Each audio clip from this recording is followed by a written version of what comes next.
بھائی اپنی زندگی بھی تو ہے، 2 بچے ہیں، ان کی ضرورتیں، ان کی خواہشیں کون پوری کرے گا؟ وہ زمانہ تو ہے نہیں جیسے ہم لوگوں کو ایک ایک پیسے کے لیے ترسایا جاتا تھا۔ کتنے خط بھیجنے کے بعد تو اماں پیسے لگواتی تھی اور ہمیشہ کی طرح رٹا رٹایا جملہ، بیٹا کسی طرح کم خرچے میں گزارا کر لو، تمہاری باجی کی شادی کرنی ہے، اس بار فصل بھی اچھی نہیں ہوئی۔ اماں ہمیشہ خرچوں کا رونا روتی رہی اور فصل خراب ہونے کا بہانہ کرتی رہی۔ وہ تو اختر کو اب معلوم ہوا کہ آدھا کھیت باری پیسے پہ اٹھا دینے سے کتنی اچھی خاصی رقم ہاتھ آئی۔ حالانکہ باقی کھیت زمینیں اماں نے ٹھنڈے پہ دینے سے صاف منع کر دیا۔ بولی، ارے میں کس کے آگے ہاتھ پھیلانے جاؤں گی، تم دور دیس رہتے ہو، میرا اپنا خرچہ بھی تو ہے۔ اس وقت اختر کو برا بہت لگا تھا۔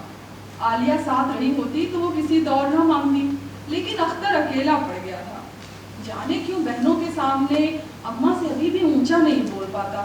عالیہ سچ کہتی ہے، گھر والوں نے حوصلے دے دے کر اختر کو بزدل بنا دیا، تبھی تو آفس میں بھی افسروں کی باتیں سنتا رہتا ہے۔ وہ تو خدا کا احسان ہے کہ اس نے عالیہ کو، ارے کہاں گم ہو گئے، کچھ تو بولیے اختر، غضب خدا کا، یہاں سراسر ہماری حق تلفی ہو رہی ہے اور آپ سر جھکائے بیٹھے ہیں۔ چیختی ہوئی لپلپاتی تیر جیسی آواز کانوں تک آئی تو کشادہ آنگن میں ایک کونے کی طرف لکڑی کے کالے کٹیائے چوڑے پائے کا سہارا لیے کھڑا اختر ہڑبڑا اٹھا۔ سرخ اینٹوں سے بنا کھڑنجے والا آنگن اس وقت جیسے جنگ کا میدان بنا ہوا تھا۔ سورج تماشا دیکھنے پوری طرح سے چمچماتا ہوا کھپریل کے کونے پر منہ بائے اتر آیا تھا۔ کپڑے ٹانگنے کے لیے زنگ کھائے تار پر کوا بھی آ کر بیٹھ گیا تھا، کچھ یوں جیسے تماشا دیکھنے والوں میں انسان کے علاوہ چرند پرند سب شامل۔ لڑکا ہمارا سیدھا نکل گیا، اور آج تم یوں سر پہ کھڑی ہو کر تگنی کا ناچ نہ نچاتی اسے، اچھا خاصا تھا وہ، آج گونگا بہرا بنا کھڑا ہے، ہائے رے قسمت۔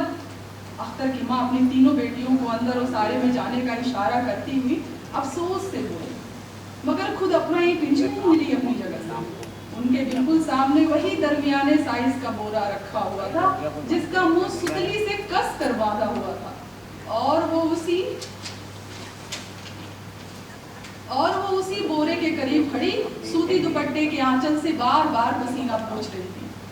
عالیہ اس آروپ، اس بہتان پر جھلک کر آگ ہو گئی، پائے کے پیچھے کھڑے اختر کے پاس دندناتے ہوئے گئی اور بولی، کیوں بڑے دودھ پیتے بچے تھے کیا آپ، جو میں نے بہلا پھسلا کر سب کے خلاف کر دیا؟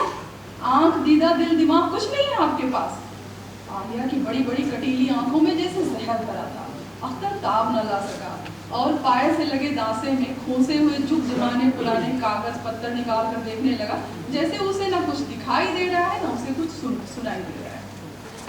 عالیہ اس حرکت پہ چھمنا اٹھی۔ یہاں ساس نندوں کا ڈر نہ ہوتا تو اب تک اختر کو جھنجھوڑ ڈالتی، لیکن سب کے بیچ غصے کو بھی تو قابو کرنا پڑتا ہے۔ اس نے بے بسی سے آنکھوں میں آنسو بھر کر کہا، تمہاری اماں کہتی ہیں میں نے دعا تعویذ کروا دیا، دل دماغ الٹ دیا، بتاؤ اب تم کہتے کیوں نہیں کہ سب اپنی آنکھوں سے دیکھ رہے ہو اس لیے وہ پردہ ہٹ گیا، اپنے حق کے لیے بولنا عذاب ہو گیا ہے۔ آخری لائن بولتے بولتے عالیہ بآواز بلند لگی رونے۔ اختر اس صورتحال پر ذرا گھبرایا، پھر تینوں بہنوں کے غمزدہ چہرے پہ نگاہ گئی جو معمولی کپڑوں میں بڑے سے دوپٹے میں خود کو سمٹائے اماں سے ذرا ہٹ کر پیچھے کی طرف دبی سہمی سارا نظارہ دیکھ رہی تھی۔ سب سے چھوٹی بہن اسارے میں رکھی مچھیے پر بیٹھی ہلک ہلک کر لگی رونے، لیکن بنا کسی آواز کے۔ اماں چہرہ لال کیے پسینہ بار بار پوچھتے ہوئے ابھی بھی بورے کے پاس جمی ہوئی تھی۔ اختر نے زور زور سے روتی عالیہ کو دھڑکتے دل سے دیکھا اور گھٹی گھٹی آواز میں بولا، چلو چھوڑو، رو مت، صبر کرو، ہم لوگ آج ہی نکل جائیں گے، عالیہ چپ ہو جاؤ، ہم چلے جائیں گے یہاں سے۔ اختر اسے صبر کی تلقین دے رہا تھا، برداشت کرنے کی ہمت بتا رہا تھا۔ کوا ننگی تار پہ ٹکا ہوا انسان کی ننگئی دیکھ رہا تھا۔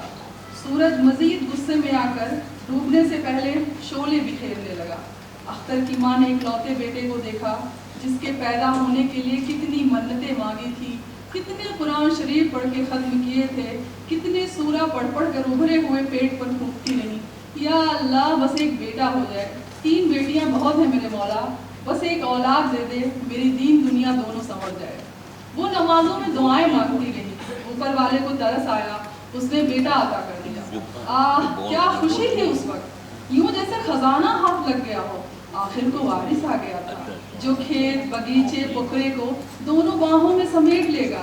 پوکھرے میں مچھلیاں جھلمل جھلمل چاندی جیسی ناچیں گی، ادھر فصلیں لہلہائیں گی، اپنی زمین کے اصل مالک کو دیکھ کر صدقے اتاریں گی۔ وارث جوان ہو کر ساری ذمہ داری اپنے سر لے لے گا اور ماں باپ کو بڑھاپے میں گھی کا نوالا کھلائے گا۔ ورنہ صرف بیٹیاں رہتی تو کھیت باڑی گھر دوار کا کیا ہوتا؟ غیروں کے گھر کے لالچی لوگ مالک بن جاتے، مزے اٹھاتے، کہتے سسرالی دھن ملا ہے، عیش ہی عیش ہے۔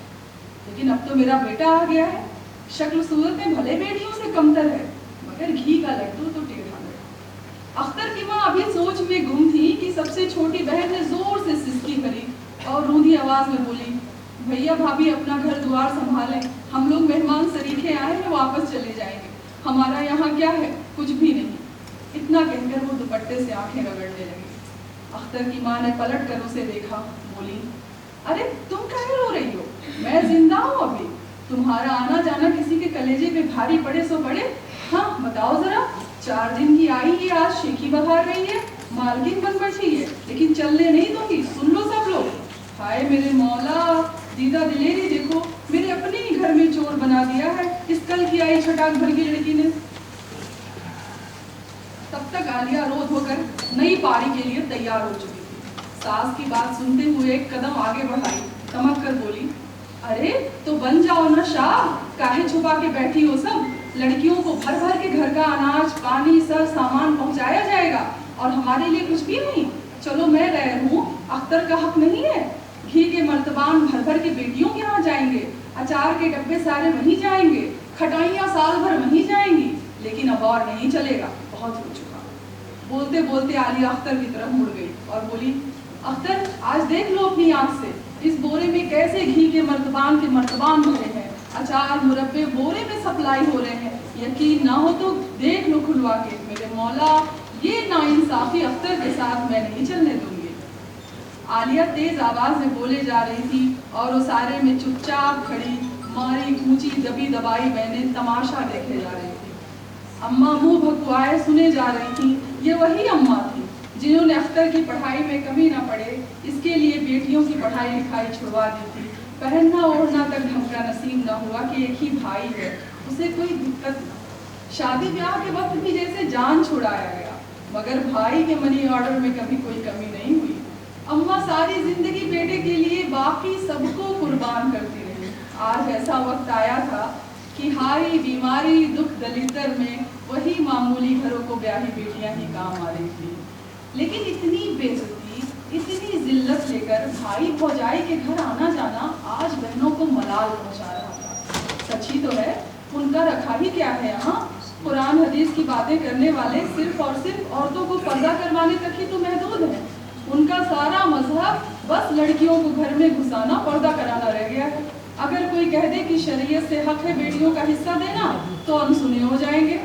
قرآن میں صاف صاف حکم دیا ہے، مگر مذہبی باتیں کرنے والے اس ایک بات پر بہرے ہو جاتے ہیں، ان کا آنکھ اور کان دونوں خراب ہو جاتا ہے۔ خیر کوئی زبردستی تھوڑے ہے، ہم تو چلے ہی جاتے ہیں۔ بہنیں یہ سوچتے ہوئے ذرا آگے بڑھی اور بولی، اماں اب خاموش ہو جاؤ، اتنا لان تان سہ کر 2 لقمہ دال چاول کے لیے کون یہاں رہے؟ اپنے گھر کی سوکھی روٹی بھلی ہے، بھائی بھابھی سنبھالے زر جائیداد، ہم اپنے گھر جاتے ہیں۔ ارے ایسے کیسے اپنے گھر چل دو گی؟ پہلے یہ بورا تو کھلے، میں آج اختر کو دکھا دینا چاہتی ہوں کہ ہمارا حق حصہ کیسے ان بوروں میں بھر بھر کر بیٹیوں کے یہاں سپلائی ہوتا ہے۔ آج دیکھ لیں اختر بھی۔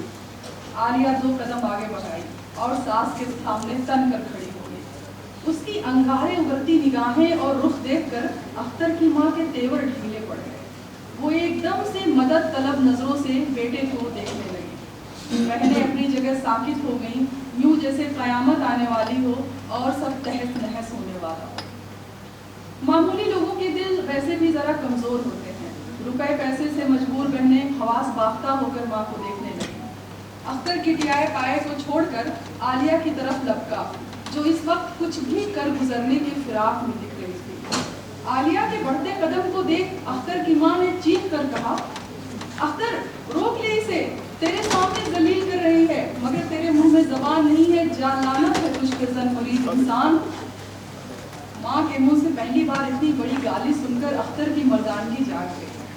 وہ تیش میں آگے بڑھتے ہوئے چلایا, کیوں تماشا کیے جاتی ہو اماں, دکھا کیوں نہیں دیتی بوری کھول کر, اس کو بھی تسلی ہو جائے گی. رکو, یہ بوری ہی ساری مصیبتوں کی جڑ ہے, رکو رکو میں ہی کھولتا ہوں. زمانے کا گونگا بہرا اختر زن مرید کا خطاب پاتے ہی ماں پہ اپنی مردانگی ثابت کرنے کو لیے اتارو ہو گیا. بہنیں اسارے کے پائے سے چپکی گھبرائی آنکھوں سے امیر بھائی کو دیکھنے لگی جو تنتناتا ہوا قریب آ گیا تھا. تب تک عالیہ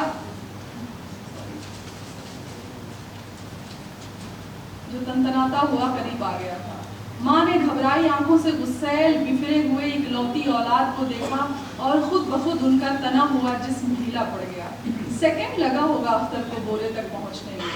سرخ ہوتے چہرے کے ساتھ اس نے ستلی کی گانٹھ جھٹکے سے کھولی اور کھڑنجے والے ادبنے ٹوٹے پھوٹے آنگن میں بورا پوری طاقت سے الٹ دیا.